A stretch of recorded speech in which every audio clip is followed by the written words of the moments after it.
अस्सलाम वालेकुम। ਤੁਹਾਡਾ ਵੀਰ ਸ਼ਫਕਤ ਬਾਰੀ ਮੈਂ ਸਦਕੇ ਮੈਂ ਵਾਰੀ ਅਜ਼ੀਜ਼ਾਂ ਨੇ ਮਨ ਈਦ ਦਾ ਦਿਹਾੜਾ ਖੁਸ਼ੀਆਂ ਦਾ ਹੈ। ਈਦ ਨਮਾਜ਼ ਪੜ੍ਹੀ ਜਿਹੜੇ ਸਾਨੂੰ ਛੱਡ ਕੇ ਇਸ ਦੁਨੀਆ ਤੋਂ ਟੁਰ ਗਏ ਨੇ, ਕਬਰਸਤਾਨ ਵਿੱਚ ਜਾ ਕੇ ਉਹਨਾਂ ਵਾਸਤੇ ਦੁਆਵਾਂ ਮੰਗੀਆਂ।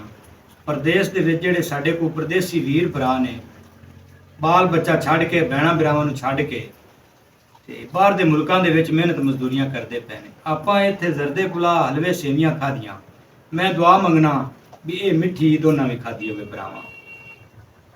ਉਹਨਾਂ ਪਰਦੇਸੀਆਂ ਭਰਾਵਾਂ ਨੂੰ ਲਹਿੰਦੇ ਚੜ੍ਹਦੇ ਪੰਜਾਬ ਵਾਲੇ ਸਾਰੇ ਮੇਰੇ ਵੀਰ ਭਰਾਵਾਂ ਨੂੰ ਮੇਰੇ ਵੱਲੋਂ ਈਦ ਮੁਬਾਰਕ। ਮੇਰੀ ਵੀਡੀਓ ਦੇ ਵਿੱਚ ਤੁਸੀਂ ਪੰਜਾਬੀ ਦੇ ਬੜੇ ਅਖਾਣ ਸੁਣਦੇ ਹੋ। ਸੋ ਪੰਜਾਬੀ ਦੇ ਵਿੱਚ ਸ਼ਾਇਰੀ ਕਰਨ ਵਾਲੇ ਜਿਹੜੇ ਲੋਕ ਹਨ ਨਾ, ਉਹ ਦੋੜੇ ਦੀ ਸ਼ਕਲ ਦੇ ਵਿੱਚ ਉਹ ਅਖਾਣ ਹੀ ਦਿੰਦੇ ਨੇ। ਤੁਝੇ ਆਵਣਾ ਹੁੰਦਾ ਈਦ ਫਿਤਰ ਕਿਸੇ ਵਸਦੇ ਘਰ ਵਿੱਚ ਆਈ ਕਰ, ਅੱਲਾ ਵਾਸਤੇ ਉਜੜ ਗਿਆ ਨੂੰ ਨਾ ਆ ਤੇ ਸ਼ਕਲ ਵਿਖਾਈ ਕਰ।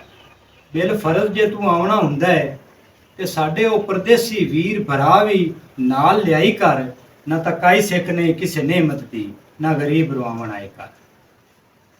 ਚਾਰ ਪਾਰ ਦਾ ਦਿਹਾੜਾ ਹੈ ਖੁਸ਼ੀਆਂ ਦਾ, ਮੈਂ ਆਨਾ ਵੀ ਸੌਂ ਕੇ ਨਾ ਲਗਾ ਦੇਵੀ।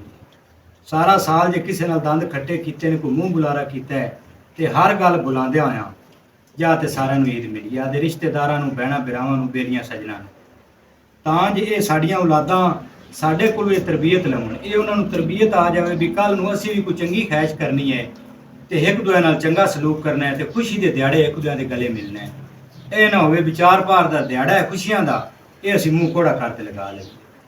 ਬਈ ਜਿਵੇਂ ਕੋਈ ਬੰਦਾ ਸੀ ਤੇ ਉਹਨੇ ਰੋਜ਼ਾ ਰੱਖ ਲਿਆ, ਉਹ ਕਿਸੇ ਨੇ ਪੁੱਛਿਆ ਵੀ ਤੂੰ ਰੋਜ਼ਾ ਰੱਖਿਆ, ਤੇਰੀ ਖੈਸ਼ ਕੀ ਹੈ? ਆਖੇ ਮੈਂ ਤਾਂ ਨਾ ਨਿਸ਼ਾਨ ਦੀ ਬਾਂਗਾ ਆ ਜਾਵਾਂ।